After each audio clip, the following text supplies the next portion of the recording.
Assalamu alaikum wa rahmatullahi wa barakatuh. Ndugu zangu katika iman, ama hakika napenda kuchukua nafasi hii ya kukumbushana katika masala mbalimbali, lakini leo hii chukua nafasi hii kuwakumbusha ndugu zangu katika iman, ndugu zangu katika nchi hii ya Tanzania. Nadhani kwa sasa tupo katika kipindi cha uchaguzi, tunaelekea tarehe za uchaguzi, lakini usia wangu kwa Watanzania wote kwa ujumla ni kuhusiana katika jambo zima la kudumisha amani ya nchi yetu. Kwa nini nasema hivyo? Tunaona mifano ambayo ipo katika nchi zetu za jirani na nchi ambazo ziko mbali na sisi. Watu wanapata tabu, wanataabika, wanadhalilika, wanafanya yasiyostahili kwa sababu ya kukosekana kwa amani katika nchi yao. Niwahusie vijana wenzangu, niwahusie viongozi, niwahusie watu wana tofauti, wazee, kina baba, kina mama. Hakuna jambo tamu, hakuna jambo bora kama jambo la kudumisha amani ya sehemu unayokaa.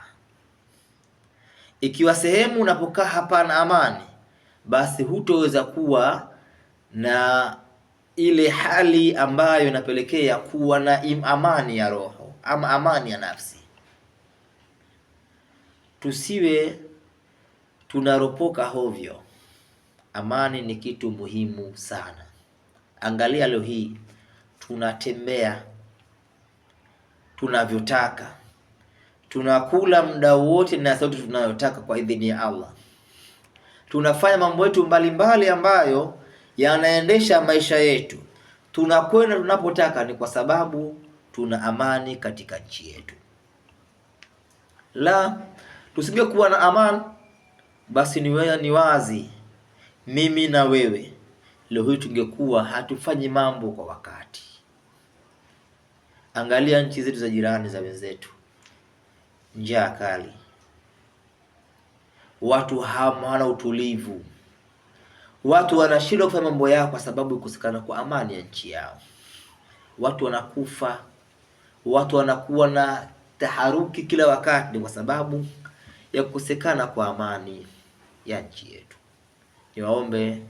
Nichukue nafasi hii kuwaomba Watanzania wote kwa ujumla, tudumisheni amani katika nchi yetu.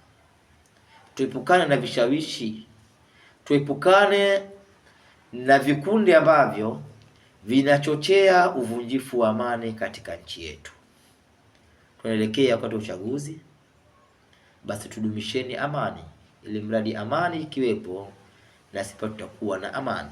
Nchi ikiwa imetulia na sisi tumetulia. Niwaombe vijana wenzangu, viongozi wa dini mbalimbali, kuoliombea taifa letu tuzidi kuwa na amani, sababu uhuru wetu na nafasi tukawa na amani, na amani yetu na nafasi tukawa tukupo huru. Tutafanya mambo kadha wa kadha kwa sababu ya amani. Tutapokosa amani, tutashindwa kurudisha amani. Angalia leo hii nchi ambazo hazina amani zinapata wakati mgumu kurejesha amani, ni kwa sababu amani imetoweka. Waislamu na sio kwa Waislamu, amani ndio tulizo la nchi yetu. Amani ndio tulizo la nafsi zetu. Amani ndio chachu ya maendeleo katika nchi yetu.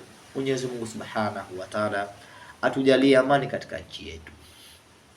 Mwenyezi Mungu Subhanahu wa Ta'ala aijalie amani Tanzania. Allah Subhanahu wa Ta'ala atujalie uchaguzi wetu upite hala kwenye salama na amani, usije ukawa na mambo ambayo yatavunja amani katika nchi yetu. Wa hadha, assalamu alaikum wa rahmatullahi wa barakatuh.